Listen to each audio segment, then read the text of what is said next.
Bon, ça peut paraître paradoxal, mais j'apprends plus en dehors de l'école qu'à l'école. Pourquoi? Parce que je le fais avec la passion.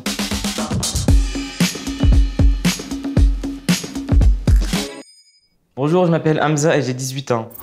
Lui, c'est l'ex-tuteur. C'est un youtubeur qui va nous parler du droit. Et donc, il a une façon particulière d'aborder le sujet. Par exemple, il va nous expliquer le droit avec Batman. Est-ce que Batman a le droit de frapper en l'occurrence des criminels? Lorsque Batman traque le meurtrier de ses parents, il tombe sous le coup de violence au sens de l'article 222-13 du Code pénal, qui dispose que les violences sont punies de 3 ans d'emprisonnement et de 45 000 € d'amende lorsqu'elles sont commises avec préméditation. C'est un peu un droit qui est particulier, mais ça reste du droit et c'est une autre façon d'enseigner. Et je pense que c'est très intéressant.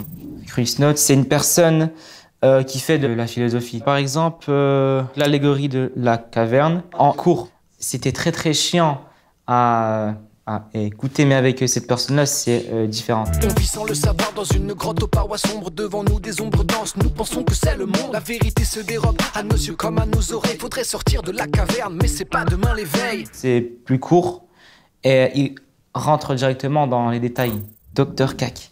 Donc c'est une chaîne qui parle d'économie et en gros c'est une chaîne de vulgarisation qui va rendre l'économie un peu plus commode. Bonjour, je suis Christian Cac, docteur en économie. Cac en 3 lettres, comme c'est assez clair.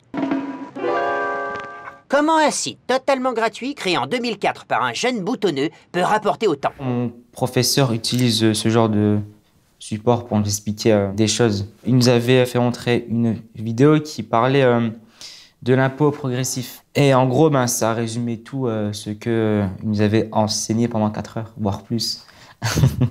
Je regarde également une chaîne qui est basée sur les langues, mais en l'occurrence la langue française, c'est Linguisticae. Aujourd'hui, nous allons parler d'un mot qui m'a intrigué. Ce mot, c'est le mot calfeutré. Calfaté, qui vient de l'italien calafatare ou du lance provençal calafatar, eux-mêmes venant de l'arabe calfata, qui a notamment donné le mot grec calafatesis. Ça me permet donc d'apprendre des choses sur ma langue, dans le sens où on va creuser réellement les racines de la langue française. Il y a plusieurs dizaines, je crois, de milliers de mots.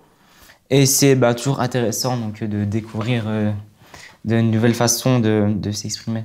J'ai des chaînes qui sont directement en rapport avec ce que j'apprends à l'école et d'autres un peu plus scientifiques. Dr Nozman, par exemple. Pour en revenir à la stratigraphie, elle a notamment permis d'établir l'échelle des temps géologiques. Cette échelle, mise en place tout d'abord par le géologue britannique Arthur Holmes en 1913, permet de dater les événements survenus durant l'histoire de la Terre. Je ne sais pas si c'est un scientifique, mais en tout cas, c'est une personne qui est très passionnée par la science. Il va essayer de répondre à certaines questions. Par exemple, est-ce que la musculation arrête la croissance?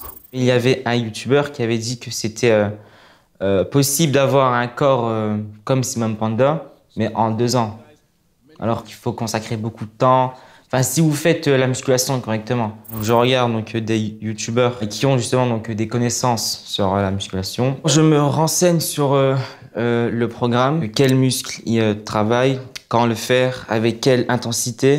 Aujourd'hui, on va uniquement se concentrer sur les élévations latérales et l'activation du deltoïde moyen, donc le côté de l'épaule. Quand je suis dans le bus et je n'ai pas de motivation pour m'entraîner, je prends mon téléphone, je branche mes écouteurs et je regarde une vidéo de motivation.